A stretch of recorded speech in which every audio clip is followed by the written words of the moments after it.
Yeah, so we're recording to the cloud. Hello, my name's Mike Naylor, and I'm delighted to say we can talk to the amazing George Anderson about his brand new album.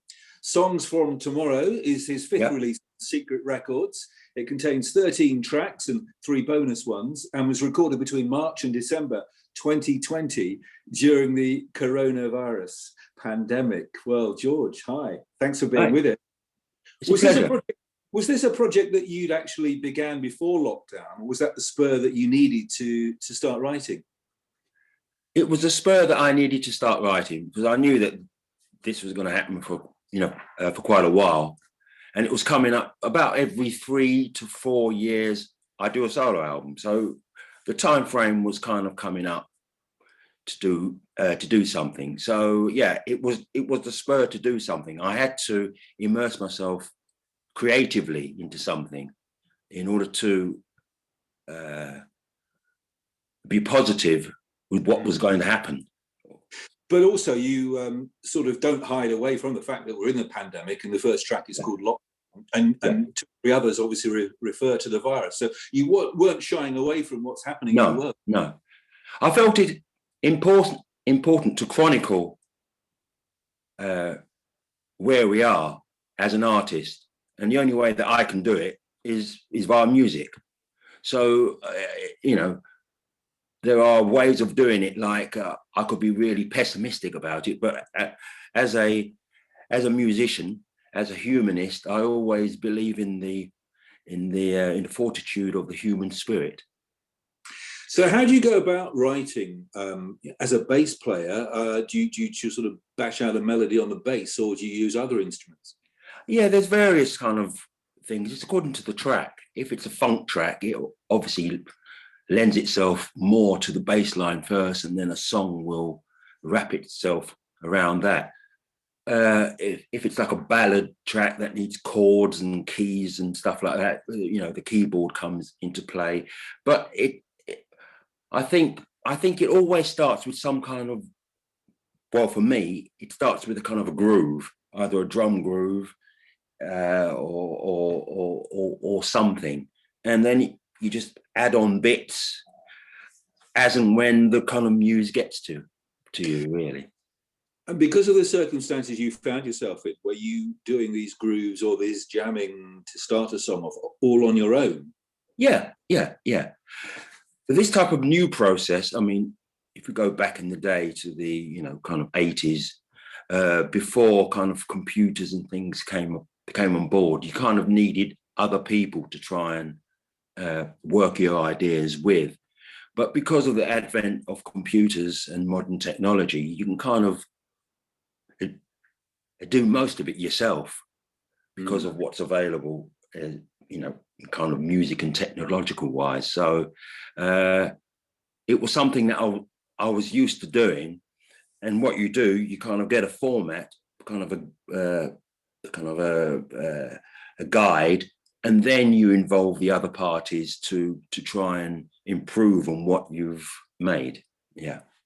So you had to email them your initial sort of recordings, and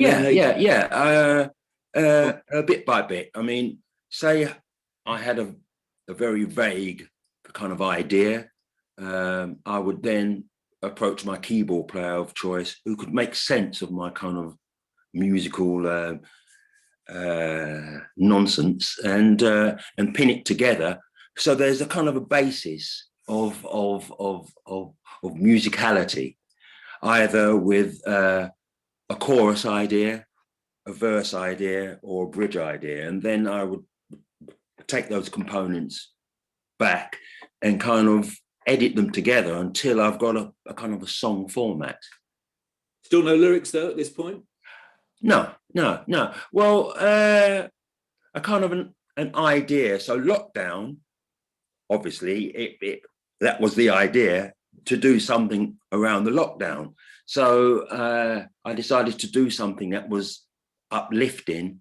I remember a conversation with with the record company, and one of them said, "Lockdown, oh, do you think that people want to be reminded about that? It's not a very happy situation." And I said, well, if you listen to the track, it doesn't really give that kind of vibe of unhappiness. So what that track does, even though we're all locked down, we can come together and produce something which is kind of positive and happy.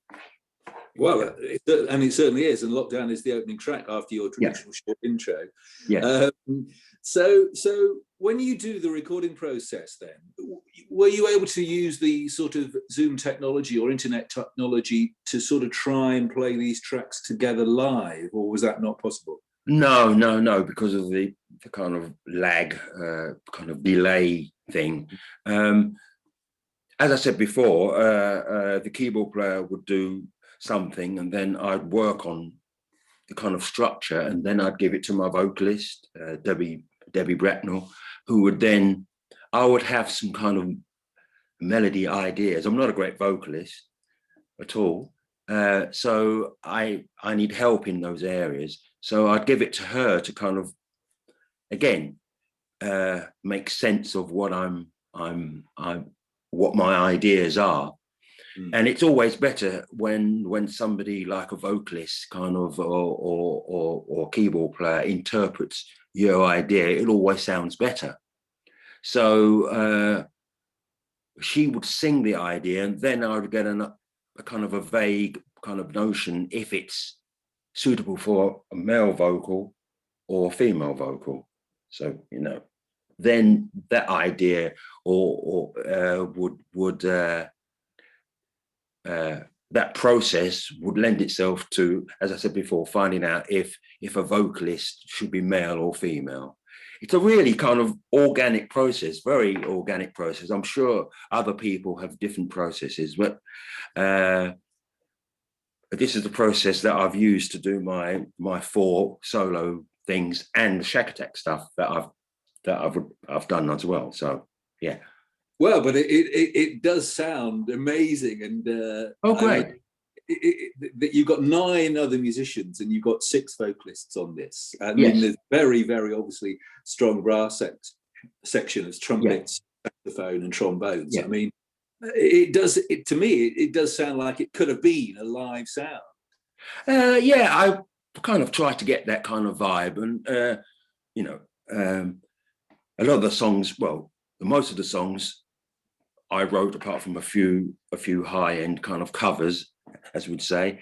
I tried to get that involvement, and big props up to Sid Gould, who did the brass arrangements and multi-tracking himself, either with a trumpet and flugelhorn, which is a bit of a lower kind of a trumpet sound, and that gives a kind of a more rounded edge to a brass section. And obviously with the other players, Patrick Hartley on saxophone, and who else played? Anyway, I just have to. Patrick Hartley on saxophone, Sean Freeman on sax. Yeah. He plays with Level 42. He now lives in the Netherlands as well. So although via the internet, it doesn't matter if you're 5 minutes down the road or 5 hours down the road, if you see what I mean. It doesn't really matter. You don't have long conversations. You're just relying on their musical skill and expertise. Yeah. Fortunately, I try to surround myself with good musicians to make me sound good. So, yeah. but these are guys that you've worked with and played with. I've kind of worked with them on and off, because in between the Shakatak projects, I've done some live gig work. So a lot of the players I've used for the live GA band. So I know how well they can perform, etc., etc. So as I said, it's like being, I suppose, a CEO. You surround yourself with good people, and it to improve the company. So that's what I try and do. So you didn't do much sort of discarding of ideas and re-editing, or once you'd got that original groove and then built on it, then you'd sold it to the others.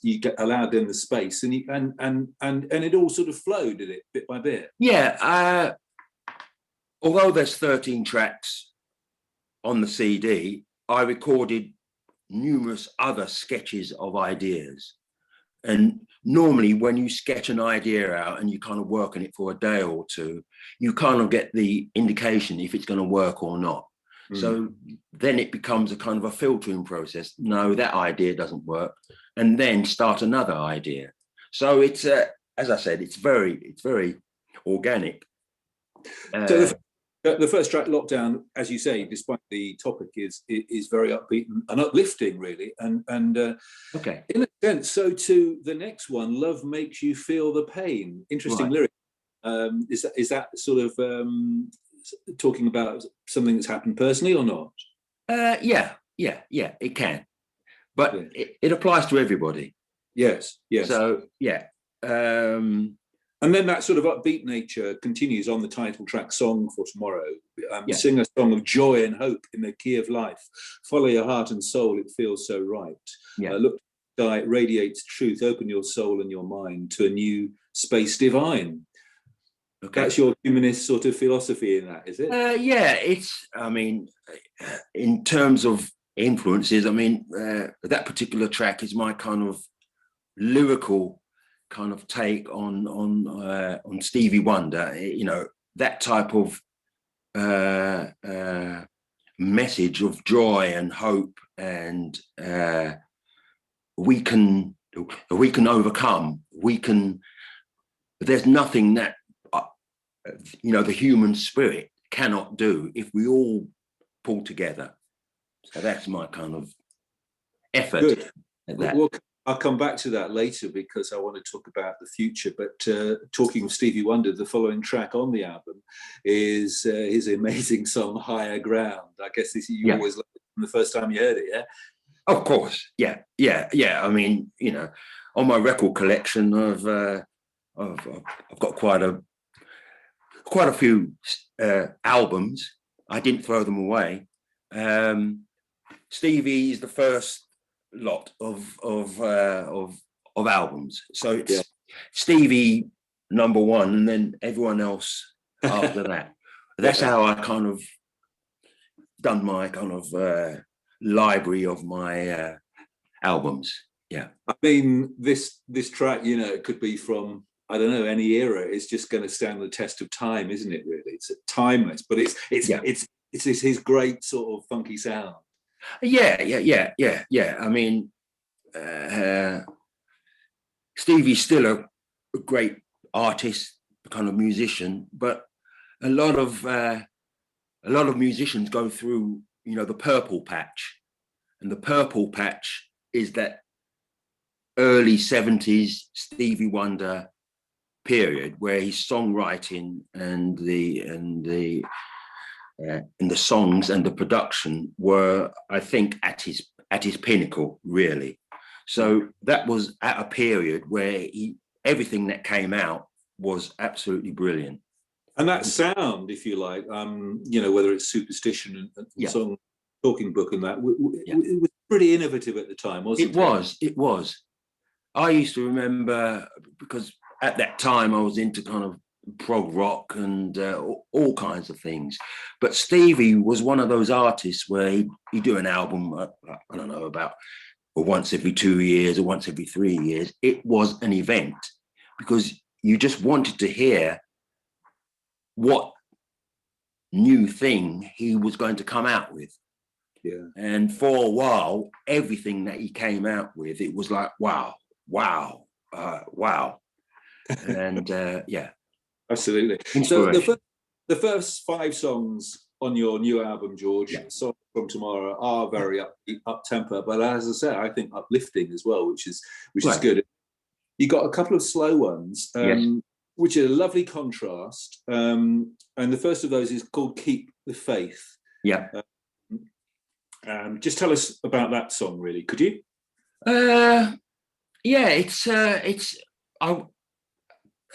But when I, kind of do a CD, because I'm an old fart, I try to do the CD in a way as if you're listening to it in one continual kind of listen period. Yeah. So, the first few tracks are up, and then I let you go down a little bit, and then I bring it back up.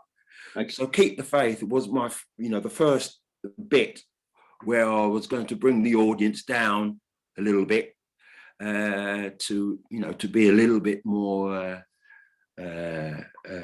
slower in vibe. And Keep the Faith is a kind of a medium tempo, slow vibe thing.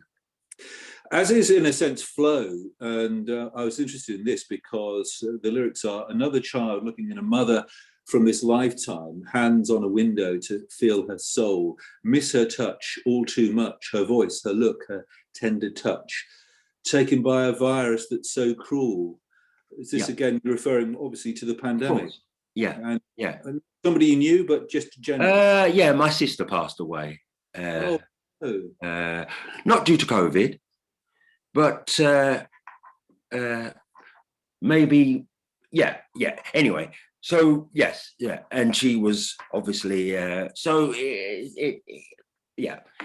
that way I'm unzipping a little bit of my emotions there, but it's a song about where we are, where certain people's adventure in this time, they've lost people, and I think I've captured that in this song. So great vocalist by a Dutch vocalist, Shakatak, and she did an absolutely marvelous job. Yeah, very. Have you recorded with her before? No. This was the first time. I kind of met her. I did a gig here with my GA band in Holland, and obviously I couldn't get my British band over. It'd be too expensive, so I used Dutch musicians, and she was the vocalist I used. She came very.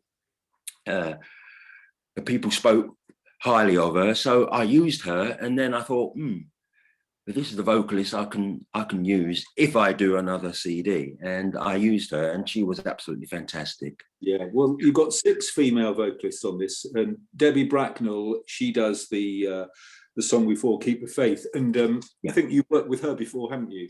She is my vocalist of choice. When I started this solo venture thing, we worked together, and she's also co-written songs on this album. She's my kind of, I call her my my writing partner in rhyme. Yes, and another one is Joyce San Matteo. She takes the lead on Let's Celebrate Life. That's cool in the moment, I suppose, is it? Yes, yeah. She resides in Holland as well. So I used musicians from the Netherlands and from the UK. So unfortunately, my budget couldn't go towards getting people from America. But I don't really know a lot of musicians from America. So it's always nice to have a little bit of a personal contact first before you approach people. Of course. So yeah. And 3 instrumentals on the album, because again, partly what you do. I liked Teen Town quite a lot. It seemed to be African influence as well as sort of jazz funk. Yeah, well, that's one of the covers, as you would say. It's the very famous piece that bass players and funk musicians, jazz funk musicians know from a bass player called Jaco Pastorius, who used to play in Weather Report. I thought I would do a version of it. It's a bit of a beast to play, but I thought I would change it slightly in terms of it's got a slightly different groove, and I think the kind of synth sounds, and I think I've put a kind of a funk section bit in it for the sax player Max Sibley to really take it to town, if you see what I mean. Yeah, and Donna Lee, that's a Charlie Parker one, yeah? That's a Charlie Parker thing, again, very influenced by Jaco Pastorius, who did a version on his seminal album called Jaco Pastorius. I'm not saying that I'm anything near Jaco in virtuosity, but I like to challenge myself as a musician, and those two are pieces that I've been playing for years and years and years and years to kind of build my chops up. So I thought I'd do a slightly different version. Again, it's a slightly different groove. It's not like I'm doing exactly the same version as those. So those are my cover versions. Yeah, and then the final instrumental that you wrote called Masks. I said, so we're back to the lockdown thing, yeah? Yeah. Masks, I was due to fly over and see my sons who are in the UK. And because, the lockdown's been going up, down, it came at the time where we locked down again. So I couldn't go to visit them. So I think on the day I was due to fly out, I just sat down and composed or sketched out Masks.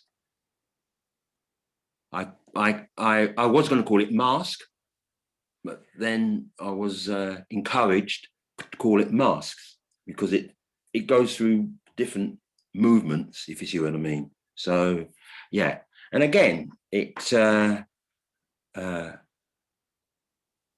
of a thematic kind of orchestral piece, and then it goes off into something else. Again, I try to give the impression that it kind of starts off minery and a little bit somber, but I think at the end it then gets a little bit of a more optimistic, happier vibe, and that's how I see life. To try and strive for that happy, optimistic side. Yeah. So you must be pretty pleased, though, very pleased with the outcome. And would you say that you've stretched yourselves musically and you're playing better and better than before, than ever? Well, I think I have. I think on this CD, because I've had a lot of time on it. Really, it took 8 months, but part of that process, the 8 months, it kind of it's because of the process of getting information or performances over the internet, then editing it, then sending it back if it's not right, or it's easier if the musicians are in the same room with you to get an immediate kind of acknowledgement if things are going to work. Using the internet in this way, it kind of elongates the process. Yeah. Now, normally, I suppose you would plan to go out on tour with your band and promote this album live. Yeah. How optimistic are you that at some stage, perhaps in early spring, late spring, summer, that might happen? Who knows? Yeah. I'm always trying to be optimistic because, when I set out with this CD, I wanted it to be done around the pandemic time because the first lockdown, everyone thought that, okay, it'd be 1 year and then we'll come out again. So I thought, right, okay, I'll concentrate everything in this first year, in this pandemic year, and then go out and tour with Shakatak and tour with the CD. Obviously, things have taken another dip, but who knows? In late summer, autumn, I may do some gigs here in Europe because I am now in Europe, and who knows? And then obviously regarding Shakatak, we've postponed a lot of our tours until next year. I was going to ask you about that because, in a Yeah. sense, year 2020 was the sort of 40th anniversary after the founding band, and this year 2021 is the 40th anniversary of the first album, Driving Hard. Yes, yeah, correct. So it's just one of those things. I think a lot of us are just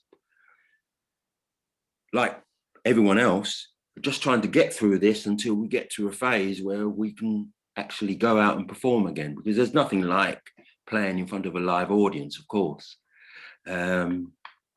So fingers crossed. Yeah, absolutely. That we all stay healthy and and can perform for everybody. I mean,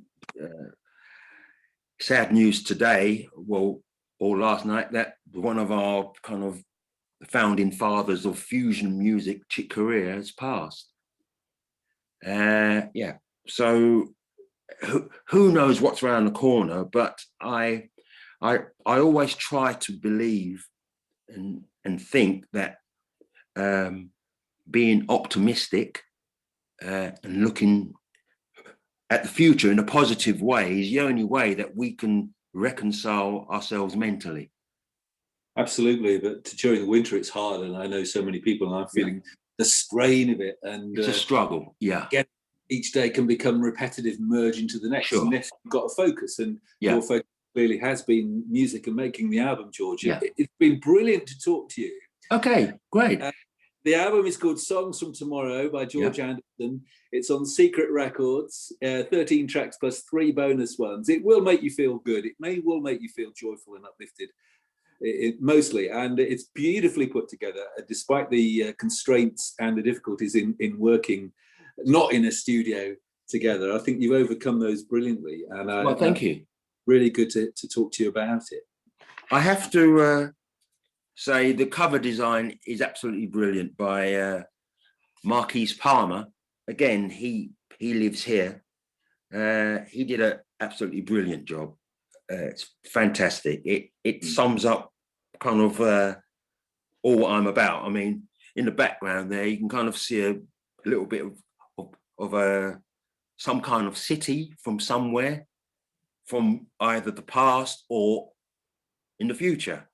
So he realized my kind of, I don't know what you can call it, vision. There's some ancient, maybe Egyptian architecture. Yeah, I think it's Mayan. It's Mayan. Ah, right. Okay. Yeah, I think that predates Egyptian. Fair enough. Well said. Yeah.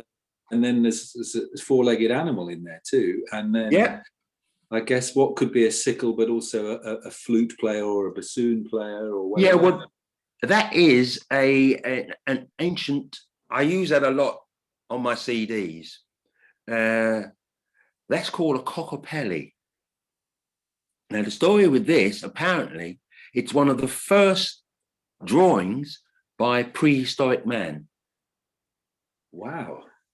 It's a sign of life, fertility, etc. And as various civilizations have come on, they've adopted it. Obviously, prehistoric man didn't have a saxophone or whatever, but different civilizations have adopted it as a sign of positivity, I think, and creativity. So that's where that comes from. And that's you. Yeah. I mean, I love actually having a physical copy, and it's a lovely booklet of the lyrics in and a bit of explanation from you at the start, and obviously the names of the credits, all the musicians at the end. That's good. It's important. Yeah, I think that if you're doing a physical CD, it has to be obviously something that you can't download.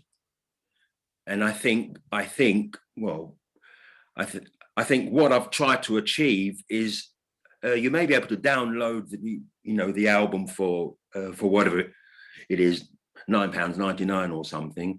But I think to have the CD in its physical form is a better experience because you've got more information. And and us musicians get more money from CDs. But anyway, that's a whole different. Yeah, but quite rightly, I think you should. Thank you, sir. It's a pleasure, Mike, and thank you very much for being. At least you listened to it, which is great. Several times, and it got better each time. But yeah, I didn't know what to expect. I know quite a lot of Shakatak. Yeah, sure. I'll stop the recording in a minute. Okay, fine. And